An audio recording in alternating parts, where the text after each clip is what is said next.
गोटे वर्ग क्षेत्र परिसीमा अन्य गोटे आयत क्षेत्र परिसीमा सह समान।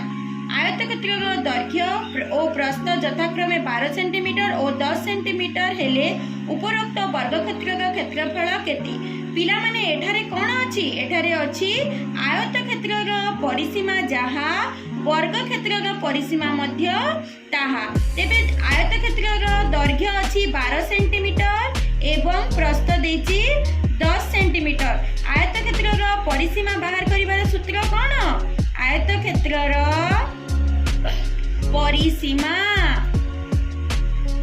समान 2 गुणन दैर्घ्य जोग प्रस्थ। एठारे दैर्घ्य केते अछि? 12 जोग 10।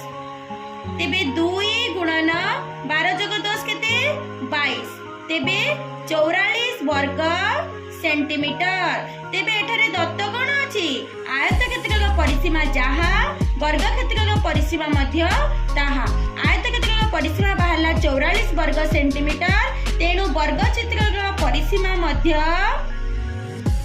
44 सेंटीमीटर।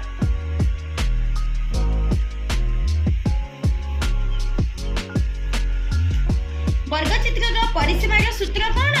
बाहु गुणन 4। बाहु गुणन 4 समान 44 वर्ग सेंटीमीटर। तेबे बाहु किपरि बाहर करिबा?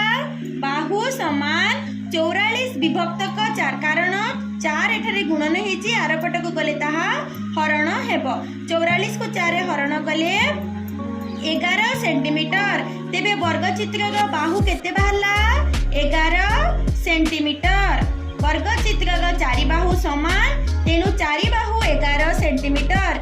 एबे वर्ग चित्रर क्षेत्रफल बाहर करिबा। वर्ग चित्रर क्षेत्रफलर सूत्र कोन? वर्ग चित्रर क्षेत्रफल समान बाहु गुणन बाहु। बाहु गुणन बाहु। एठारे बाहु केते? बाहु 11 गुणन 11 समान उत्तर बाहिब 121 वर्ग सेंटीमीटर। वर्ग चित्रर क्षेत्रफल केते? 121 वर्ग सेंटीमीटर।